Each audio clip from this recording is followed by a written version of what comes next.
So hello everyone, good morning. তো আবারও চলে এসেছি নতুন একটি ব্লগ নিয়ে। তো আজকে আমি যাচ্ছি বাড়ি।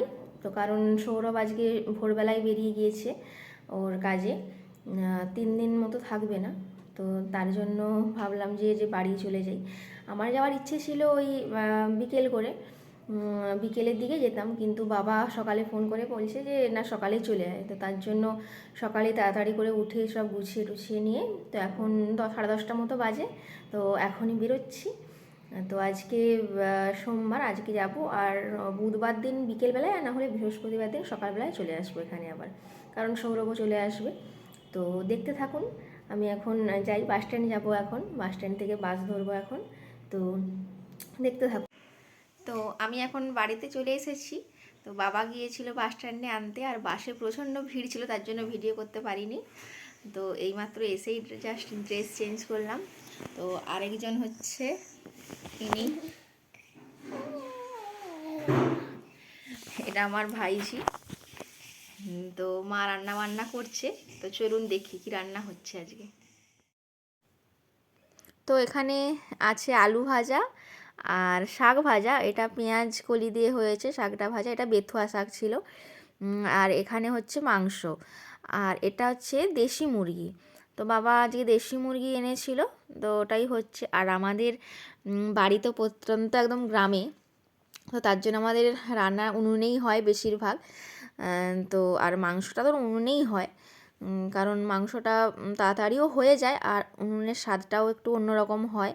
তার জন্য উনুনেই হয় রান্না, গ্যাসেও হয়, তবে অনেক কম হয়, রাত্রিবেলা করে গ্যাসে হয়। আর দিনের বেলাটা বেশিরভাগ উনুনেই আমাদের রান্না হয়।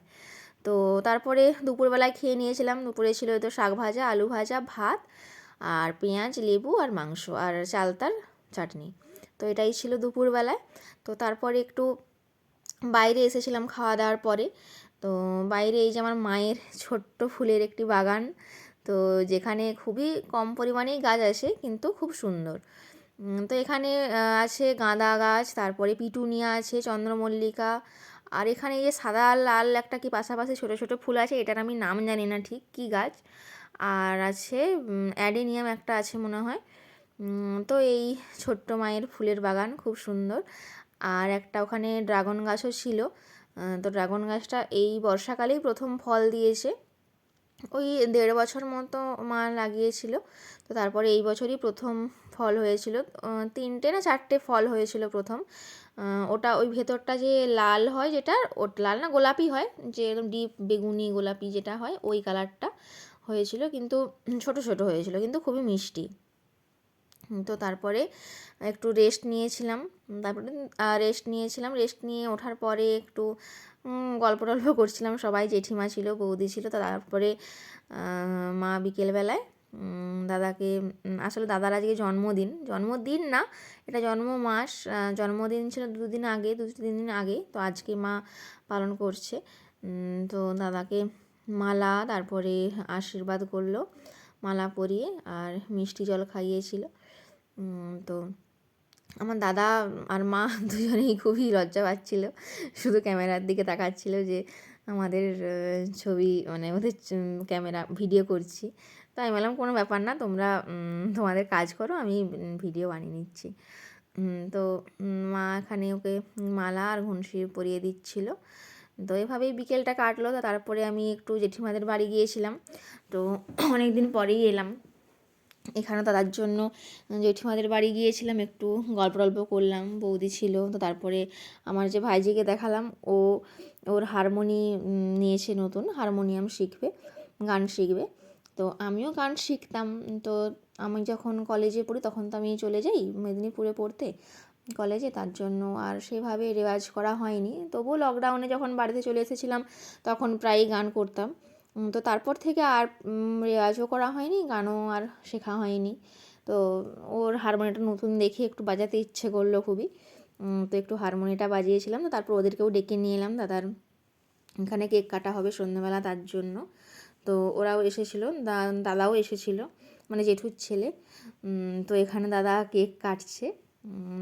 তো এখানে বাবা, মা, দাদা ছিল, জেঠুর ছেলে, ভাইঝি, বৌদি, আমি, আমরা সবাই ছিলাম। তো কেকটা আমি মেদিনীপুর থেকেই এনেছিলাম। কারণ আমাদের তো গ্রামে বাড়ি, তো এখানে কেকের দোকান বা কিছু এরকম খুব একটা নেই, এইরকম কেকের দোকান পাওয়া যায় না, তো অনেকটা দূরে যেতে হয়। তার জন্য আমি ভাবলাম তাহলে আমি যখন মেদিনীপুর থেকে আসছি তো আমি নিয়ে চলে আসি কেকটা। তো আমিই নিয়ে এসেছিলাম, এটা ছিল বাটারস্কচের কেকটা। তো এটা খুব সুন্দর খেতে হয় কেকটা, তো তার জন্য এটা আমারও ফেভারিট, আর আমার দাদাও এটা খুব ভালোবাসে খেতে, তার জন্য এটাই এনেছিলাম। তারপরে কেক কাটা হলো, তারপরে কেক কাটার পরে এখানে মাকে আর বাবাকে দাদা কেক খাইয়ে দিল।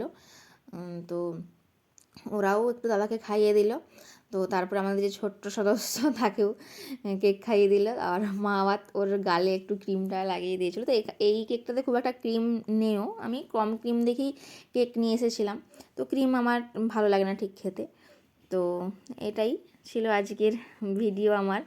তো ভিডিওটি কেমন লাগলো জানাবেন, আর যদি ভালো লেগে থাকে তো আমার একটি লাইক করে দেবেন ভিডিওতে, আর চ্যানেলটিকে সাবস্ক্রাইব করে দেবেন। তো এই পর্যন্তই, সবাই ভালো থাকবেন, সুস্থ থাকবেন। তো দেখা হচ্ছে আবার পরবর্তী ব্লগের সাথে। নমস্কার।